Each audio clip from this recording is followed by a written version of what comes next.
Princess Casserole here, and I am here with my next video as promised on silver marks. So I did do a little bit of research and I do have examples here as well. I will be actually reading through some of this because I think it's just really good information to know. So I hope you guys don't mind me sitting here pedantically reading to you guys, but I think this was all very good information.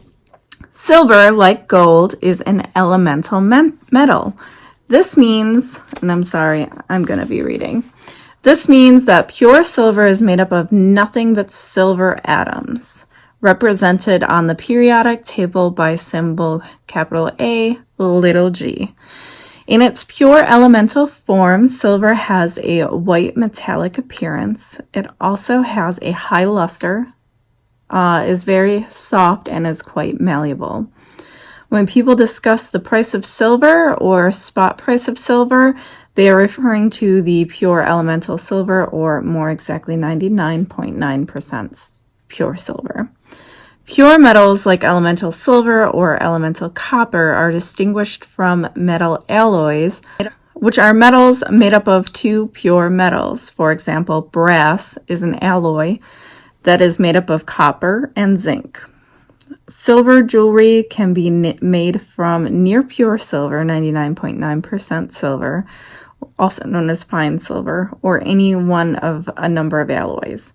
The most common silver alloy used in jewelry today is sterling silver, which consists of 92.5% silver and 7.5% some other metal, often copper, but sometimes zinc. So I'm going to bring you down and show you guys some examples. So what we're going to be talking about is fineness marks. A fineness mark is a mark put on a piece of jewelry to indicate the percentage of pure silver it contains. There are two types of fineness marks for silver: word marks and numeric marks, which you guys have probably seen both, even though you may or may not realize it. The numerical marks usually represent the number of parts of pure silver out of 1,000 contained in a piece of silver. For example, sterling silver is 92.5% sterling, or 925 out of 1,000 parts silver. This simply means that by weight, the piece is 925 parts silver and 75 parts some other metal. Therefore, the shorthand mark 925 is used to indicate that something is sterling silver. Other common marks include 800, which I do have some examples of that. Well, one example, and it is this. This is actually for sale on my Etsy store. So the easiest mark to see, and it's going to come through a little difficult, but that number right there is actually an 8.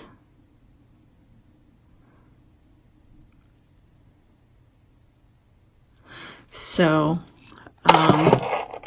it also had a mark in here, but it was also very difficult to see. But it's 800. So these filigree jewelry pieces you will often see being 800 silver and not sterling, just because they are so delicate. It makes it a little bit more tough for it to be 800, a little bit more durable. But this doesn't fit around your neck. It's like a handheld rosary and the crucifix, and it's got its own little cage that you put it back in. And this one is 800.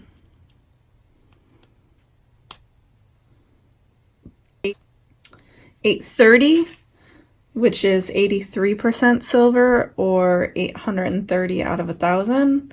I don't have any examples of that. 835 is 83.5% silver, or 835 out of 1,000. I don't have that either. I do have the next one though, which is a 900, or 90% silver, or 900 out of 1,000. So this is also one of those filigree bracelets. And it's got the little sister clasp here. I don't know if that's what they're called. That's what I always call them. And it is on the inside of the clasp.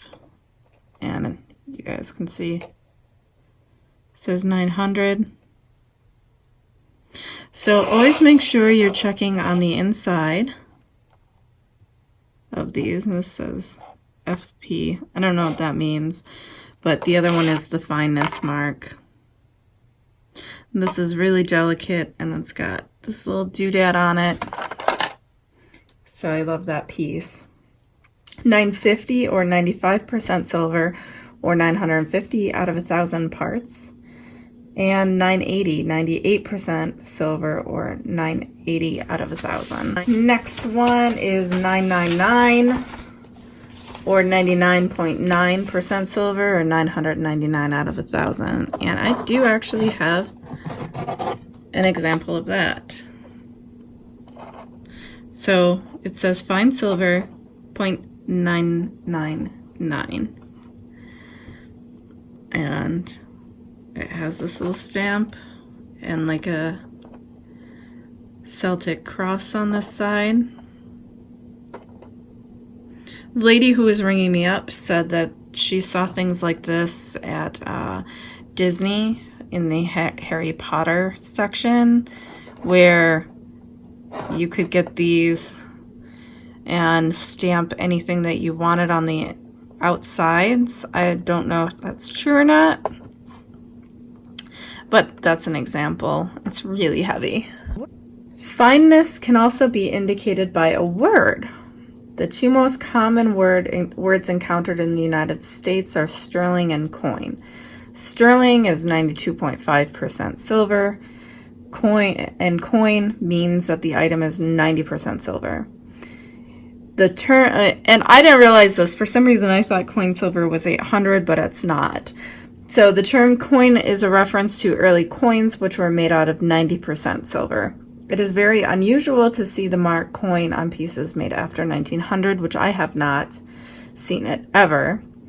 Some silver jewelry is just marked silver. I do have some examples of that.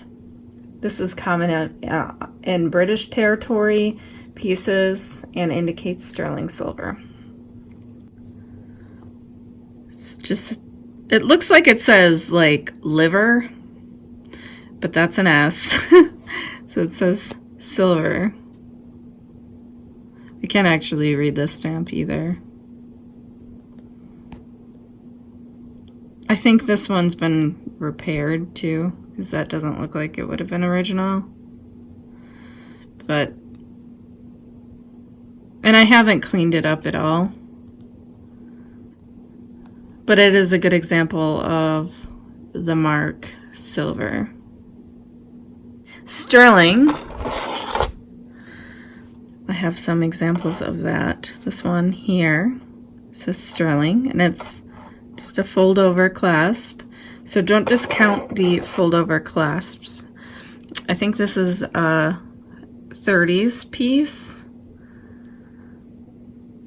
It is really pretty. One other thing to note, a lot of times too, you'll see a smooth back like this, or a really nice textured back on pieces that are real sterling or real silver. So then this one says sterling too. Somewhat hard to read, but, and then on the clasp it also says sterling right there. This is a nice piece. Another like filigree piece, which it's older. You can also say SS, STG, or STG-SIL, and I think I might have some examples of this on one of these charms. Yeah. So this one says STER. It's a little boat or a little propeller. And I think some other ones said it too. Is it the bunny? Yeah, the bunny too. A little bunny that also says sterling. So I gotta put on my little charms and I want to get some more sterling charms. But that's an example of one of the words that just says stir. So it says in here that U.S. law prohibits the marking of any non-silver item with a silver purity mark or fineness mark, whichever, I think it's correct to call it either or. However, a set of stamps to make these marks can be purchased online for $20 by anyone. Therefore, a fineness mark can only be trusted as much as the person who put it there. So again, that's why personally I smell it. I look at it. How smooth does it feel? Because this feels super, super smooth. This one smells like silver. Like you have to use your senses. And does it have the right color? Do you see any copper underneath it or anything like that? Like a fineness mark, someone's going to be really happy with me today. A hallmark is a mark that indicates an official, usually a local assayer in a particular country, guarantees that the item is made from a certain percentage of silver. While hallmarks can also be counterfeited, it is more unusual. Hallmarks usually consist of a picture or a combination of pictures and text. Pictures used are often of local or historically important animals, current or prior rulers, sovereigns, and certain plants. The United States does not use hallmarks.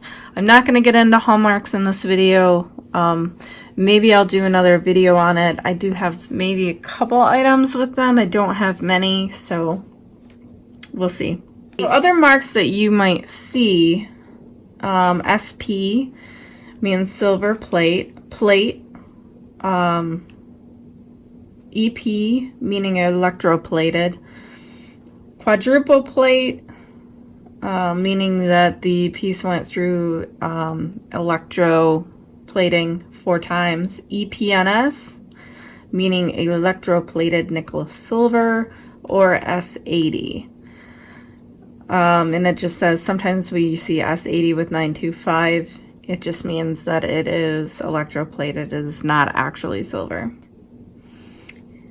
And apparently there's also silver filled jewelry that you will see, like that 1/20th, 1/5, like you will see with gold filled, which I've never seen. So I have this cuff. It's very pretty. It's faux turquoise, and it is from Bell Trading Post. You can see because it's got the little bell. It says Bell in there. It says nickel silver. Nickel silver goes by many names and often looks exactly like silver to the untrained eye. If you look here, it does look a lot like the other silver items that I have. However, nickel silver contains absolutely no silver. It is a metal alloy formed by combining copper, nickel, and zinc. It is also sometimes referred to as alpaca. So these inlay bracelets that we see a lot, oftentimes they'll say alpaca. And this was kind of a bad stamping job, but it's alpaca. And sometimes these are silver, but more often than not, they are going to be nickel silver. So these two do not contain any silver at all. Another term that you'll hear is German silver. And German silver is the same thing. It's nickel silver. Has no other silver in it. I am not going to go over the Mexican silver marks in this video. I may do another video on that as well. So there is no legal stamping requirement for non-precious metals, such as tungsten, stainless steel, and titanium, even though sometimes stainless steel is marked. And this other one that I read said that jewelry manufacturers in the United States must inform the consumer about precious metal content, but the content doesn't actually have to be stamped on the piece. It can be on the appraisal accompanying the item, on a hang tag or packing component, or on the invoice or receipt for purchase. So this one actually says it doesn't have to. If the manufacturer does stamp the piece with metal content, they are required to place their trademark or retailer's trademark next to the metal content stamp. Legally, this assures the consumer that the company making or selling the jewelry will stand behind the metal content they are identifying. So, a little bit of conflicting information on that one. So I thought that was kind of interesting. Next, I'm going to show you guys some things that might be confusing. So this one here, it looks like rose gold, but when you look at the mark, it says 925, and the marks on these are very often up here on the part that goes inside of your ear. And always make sure, because it's not marked on both sides, so always make sure you look on both sides. That will mean that this is most likely vermeil or vermeil, where it has some gold over silver. And in case you guys are curious, you can use a silver cloth. Don't use it too vigorously, but you can use a silver cloth to clean vermeil lightly. You don't want to go too crazy on it. So this one I saw at a store, and I thought, looking at it, this has to be something, right? Like, there's a safety chain on it, and it feels really smooth. There was tarnish in here and on the back that I cleaned up. And then I found the marking. So the thing that I've been noticing is a lot of the newer items are not literal stamped inside of there. They're like etched. So if you look, it's a lot harder to see that stamp.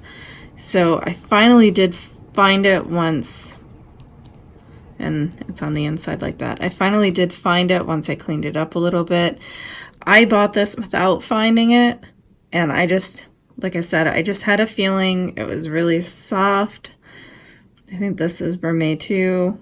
It was very oxidized in here. I had a feeling, and either way, it is red, white, and blue, so I can wear it for holidays and go Bills. This one was really difficult to find. I thought this was super beautiful, and I grabbed it, and I gotta remember where it even is, because it is in such a weird spot. And this is in a place where, man, they really look at stuff. And they missed it, but where was it?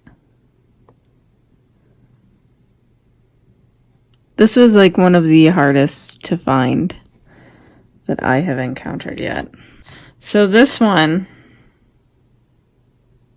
was inside here. Here, we'll turn it around. 925 14K. But if you notice, you know, it is really hard to find that. But then again, I knew that these were real pearls. It was really shiny. And I bought it like this one on a whim, thinking for sure this had to be. And the lighting in those places is terrible. So also try to make sure you look at things out in the sunlight. It's a lot easier to see the marks in the sun than it is at the thrift stores. So this one, I think, was the same. I think I also bought this, and I was like, This is definitely silver or gold. And it's got that nice little opening here. And it doesn't disconnect. This one was marked here. So it says sterling there. Again, it was really hard to see, but you see how smooth this is and how high quality the diamond cuts are. So I usually go with my gut. If I think something is, I'll pick it up. This one, you guys might have seen in one of my videos, but it is in such a weird spot. So you open up the pin back, and it is marked upside down. 925 with a star right there.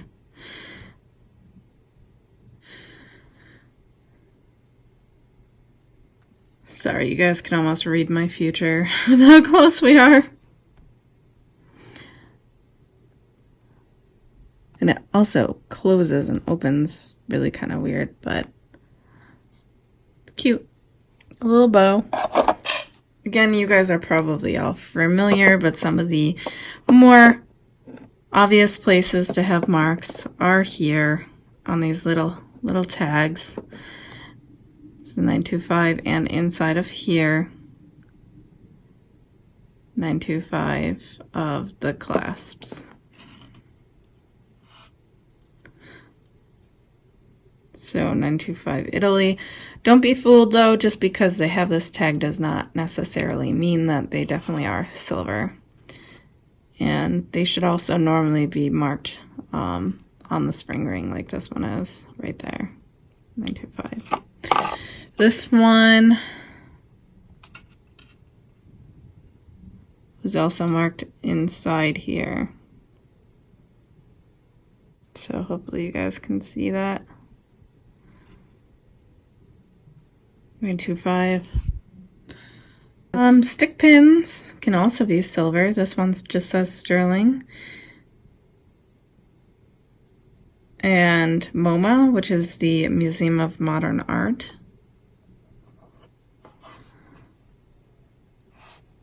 This one's pretty tarnished, and I have not cleaned off the tarnish, but it's a really pretty stick pin. Of course, earrings, just like the gold earrings, are often marked there on the ear wire, and they're really hard to spot there. Also, another interesting thing, I found this one,